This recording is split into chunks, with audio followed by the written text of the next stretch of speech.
Ага. Застегиваем. Здесь вообще застежка удобна тем, что у бурятской одежды, если девушка забеременела или пополнела, можно здесь добавить петлю. Петлю можно. И за счет петли этот дубел становится больше размером. И здесь застегиваем. Когда одели, вот эту внутреннюю сторону вот так надо потянуть в другую сторону. Так, и застегиваем мы обязательно на воротнике пуговичку. Топша. Теперь одеваем шапочку. Шапка у нас зимняя будет, наверное, да? Давайте зимняя. Это зимняя называется шыбыкште малга. Шыбыкши это вот это. Ага. Шыбыкште малга. А бывают вот такие торпша. Это торпша малга. А это шыбыкште малга, это зимняя.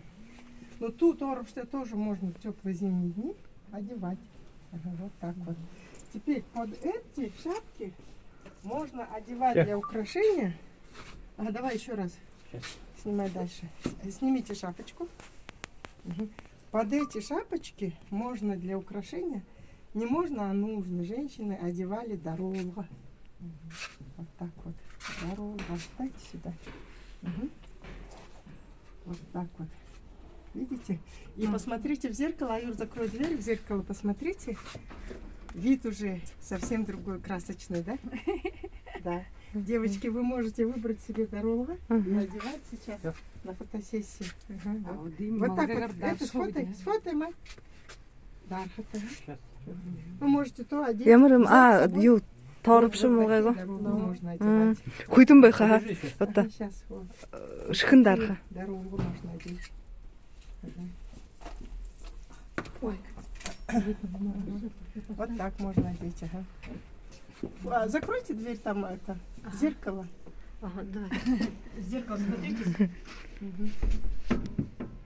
О, я моргаю. Байга, Да. так Теперь, наверное тоже. Зимой, все эти, нет, сейчас, где-то в пакете еще ныгы.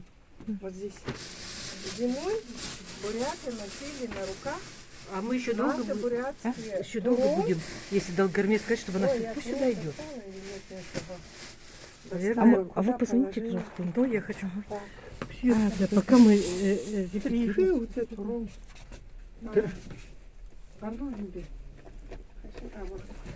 Зимой носили ему недорого. Снимаем его. Рукавички. Видим.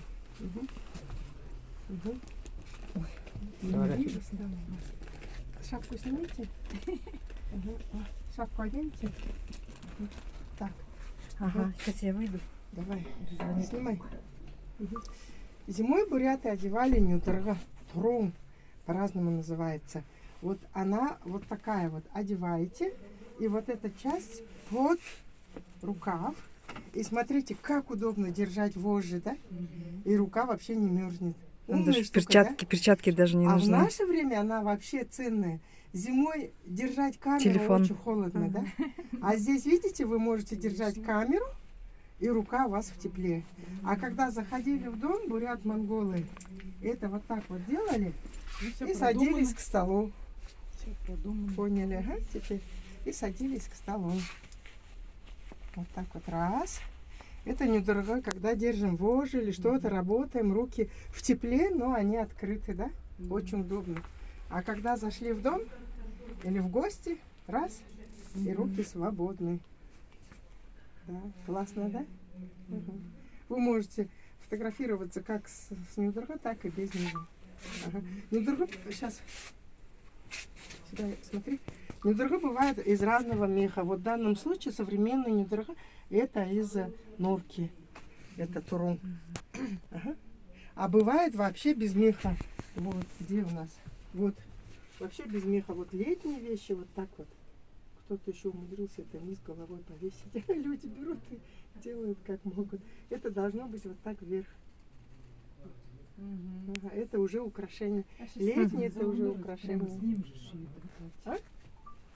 Ну, это которые... Телевизионное платье. Это уже стилизация современная. А вообще, я говорю, должно быть так. Теперь, когда мы сейчас поедем, на улице очень холодно. Вы заметили, да? И поэтому вам зеленой стороной или лучше зеленой, потому что у вас дыгл красный, чтобы контрастный цвет был. На улице холодно.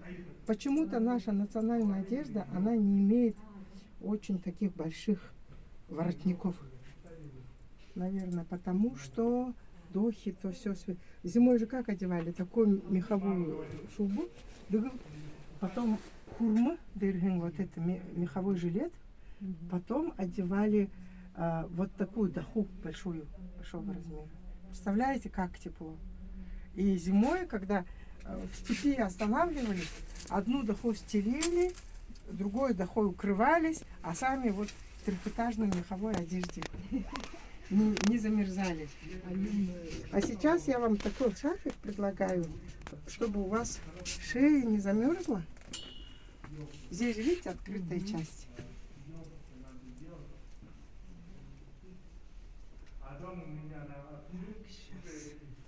И современные буряты, которые в Китае, в Монголии носят свою одежду повседневно, они вот еще украшают эту одежду дополнительно красивыми шарфами. Вы потом к зеркалу подойдите и шарф оденьте так, как вам нравится. Вот теперь вы настоящая бурятка. Все.